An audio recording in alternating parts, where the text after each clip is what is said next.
Bonjour YouTube, ici Charline Métral. Comment allez-vous? Bienvenue, bienvenue à toutes celles qui regarderont cette vidéo.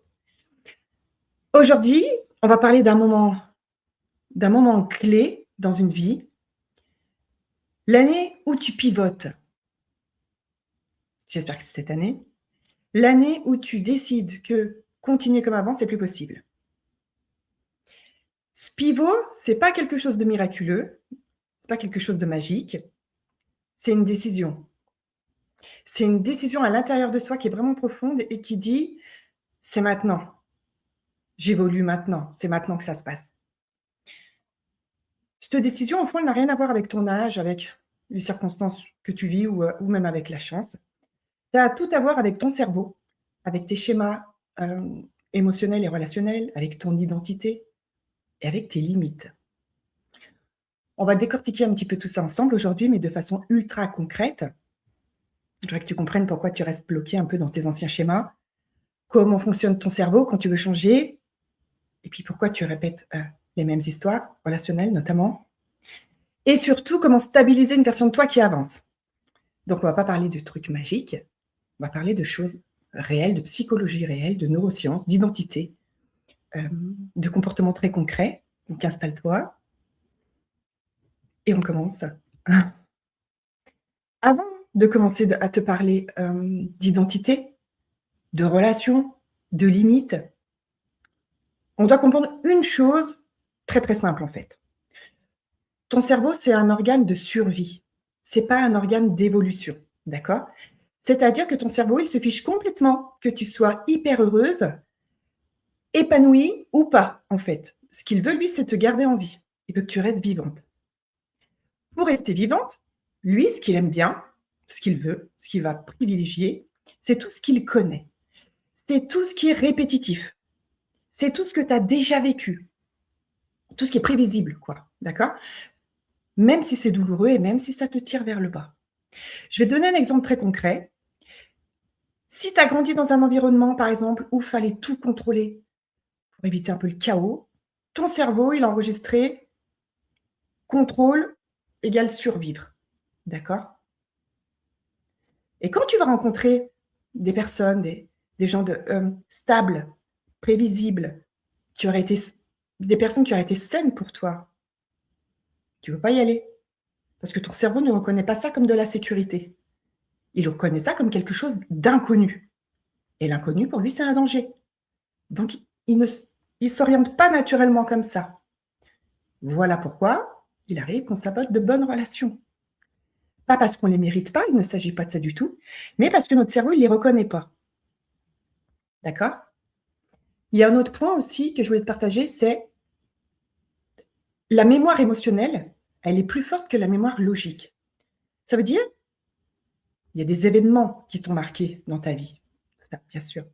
Mais au-delà de tout ça, ce que ton cerveau a enregistré, c'est les émotions que tu as ressenties quand tu as vécu ces événements. Tu me suis? Si tu as vécu du rejet dans une relation, ton cerveau, il a pu enregistrer relation égale danger. Ouais, ça fait mal, on va pas y aller. Tout ça fait que tu crois que tu agis dans le présent, avec ta vie de maintenant, mais en réalité, tu réagis à ton passé, encore et encore. Donc un pivot, pivoter dans sa vie, finalement, c'est créer de nouveaux circuits neuronaux. C'est rééduquer ton cerveau autrement. C'est comme si on allait lui apprendre un nouveau mode de fonctionnement. D'accord? Donc, tu as compris comment ton cerveau réagissait. Continuons, on va rentrer dans le cœur du pivot, de ce moment où tu évolues. C'est l'identité. Ton identité, à la base, c'est ton conditionnement. C'est ce que tu crois être. D'accord?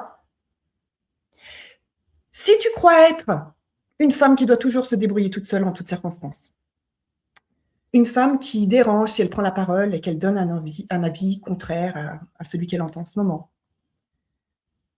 une femme qui doit être parfaite tout le temps et faire des millions d'efforts pour être aimée. C'est un rôle, en fait, que tu te donnes.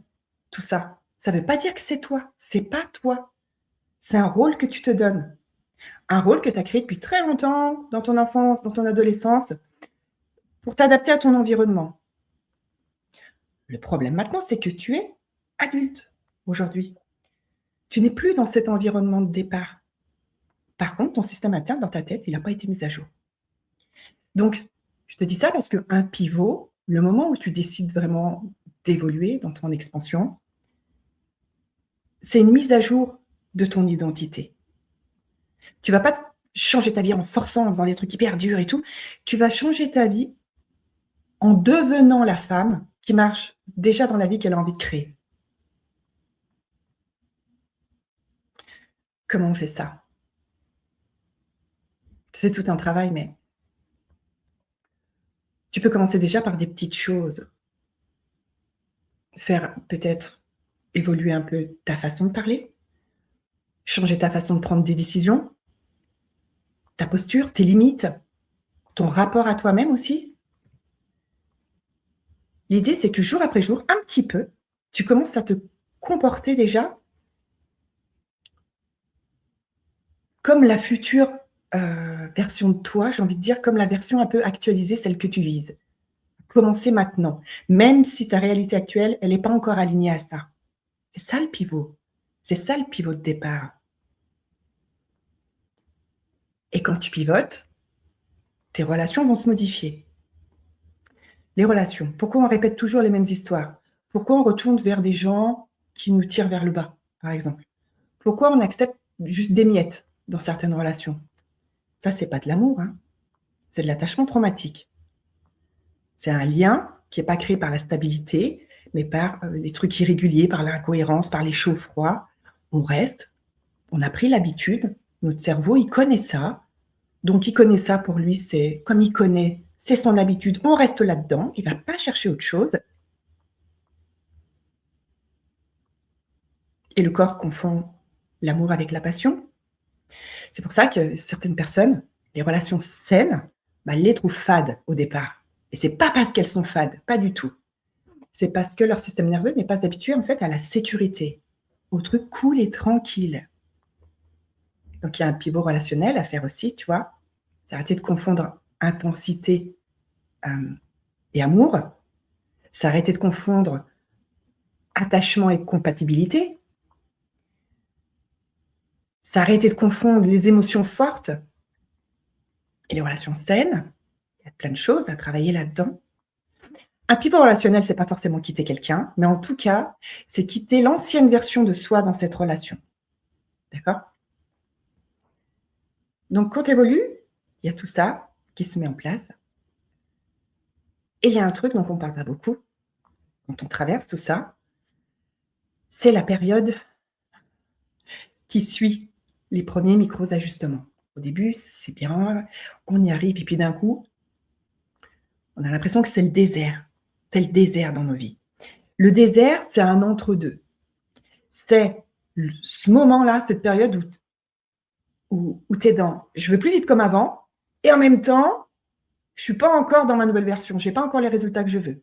Tu es au milieu. C'est quand tu doutes, c'est quand tu fatigues, c'est quand tu te sens seul avec tout ça, c'est quand tu te demandes si tu vas y arriver, c'est quand tu as envie de repartir en arrière et puis tu dis que rien ne change finalement alors que tu as essayé, alors que si, ça change. Mais elle est normale cette période à traverser parce que ton cerveau, il est en train de détruire les anciens circuits auxquels il s'était habitué et il n'a pas encore consolidé les nouveaux. Donc c'est une zone qui est floue, qui est un peu sans repère. Et là, ce moment-là, c'est le moment où il y a 90% des femmes qui abandonnent. Pas parce que c'est impossible de réussir, mais parce qu'elles pensent qu'il y a un truc qui bug. Que c'est pas normal de vivre ça, alors que si. Cette période désertique, elle est normale. C'est une phase de recalibrage en fait. Si tu tiens cette période du désert, si tu t'accroches et si tu la traverses, tu vas devenir inarrêtable ensuite, imperturbable. D'accord? Mais c'est une période à traverser. Cette période, elle précède ton expansion. Quand tu tiens dans ton pivot de vie, il y a tout ton système interne qui bascule. Ton énergie change, ton langage change, il y a tout qui change, ton aura change. Tes décisions, tu les prends beaucoup plus facilement, elles deviennent plus claires. Tu arrêtes de quémander de l'attention, tu arrêtes de négocier avec ce que tu veux et ce dont tu as besoin et tu deviens stable. Tu deviens stable et quand une femme devient stable, elle rayonne. Elle rayonne, elle attire différemment d'autres types de personnes, elle inspire confiance, elle inspire de la sécurité pour l'autre, du respect. Parce que les gens, ils vont sentir, les gens autour de toi, ils vont sentir que tu es devenu une version ancrée de toi. Et donc, tout autour de toi, les choses s'alignent. Il y a un point particulièrement intéressant aussi, cette période, partie plus pragmatique, c'est les limites. Quand tu évolues, il y a des limites à poser tout le long, et puis même tout au long de ta vie après. Dire non, c'est pas être méchante, c'est juste choisir notre sérénité et notre paix intérieure. Dire non, c'est juste être adulte, en fait. Donc, tu as plusieurs types de limites. Tu as les limites émotionnelles, relationnelles, professionnelles, énergétiques. Bon. Les femmes qui ne posent pas de limites, elles sont en épuisement total. Elles sont en épuisement chronique. Elles sont fatiguées tout le temps. Et une femme qui est fatiguée tout le temps, c'est une femme qui peut devenir très réactive, qui peut devenir assez amère au niveau de sa vie, puis instable aussi. Alors qu'une femme qui pose des limites, elle devient juste magnétique. Parce que le respect commence par soi-même. D'accord? Il y a des choses que tu veux, qui sont alignées avec toi, puis il y en a d'autres qui ne le sont pas. Et c'est tout. Point final. Donc, si tu es dans cette année de pivot, par quoi tu peux commencer?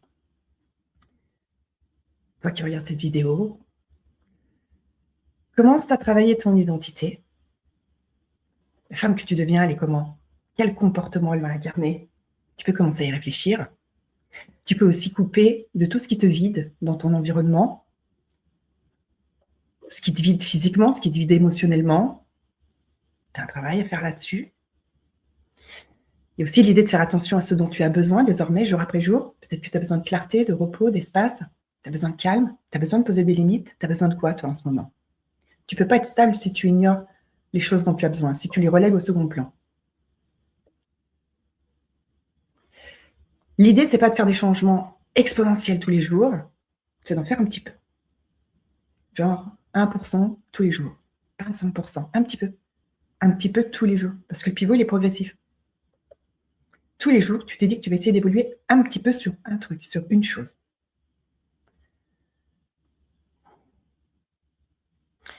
Pivoter comme ça, c'est pas un choix émotionnel, c'est bien plus profond que ça. C'est une lucidité, c'est une maturité, c'est une responsabilité, c'est un engagement. Et la future version de toi, c'est laquelle tu aspires, elle n'est pas loin en fait. Elle est juste de l'autre côté de décisions qui sont soutenues dans le temps. Ta vie, elle va vraiment, vraiment changer quand tu décides que ta sérénité, que ta joie de vivre, que ta paix intérieure, ça vaut plus que la validation des gens. Priorise-toi. Si tu as la moindre question là-dessus, n'hésite pas à me le mettre sous la vidéo, je me ferai un plaisir de te répondre. Puis je vais te rappeler quelque chose aussi. Un pivot, il peut se faire seul. Il peut être rapide ou il peut prendre du temps, ça dépend. Il est encore beaucoup plus stable quand tu es accompagné par quelqu'un de voir ce que toi, tu ne vois pas encore. C'est ce que je fais avec les femmes que j'accompagne individuellement. On restructure l'identité, on stabilise le schéma émotionnel, relationnel, on nettoie un peu tout ce qui est à nettoyer, on installe de nouveaux codes à l'intérieur de soi finalement et on crée une version de soi qui ne repart plus en arrière. Si tu sens que c'est pour toi, envoie-moi un message sur Facebook et on verra ça ensemble. Je te souhaite une merveilleuse journée et je te dis à plus tard.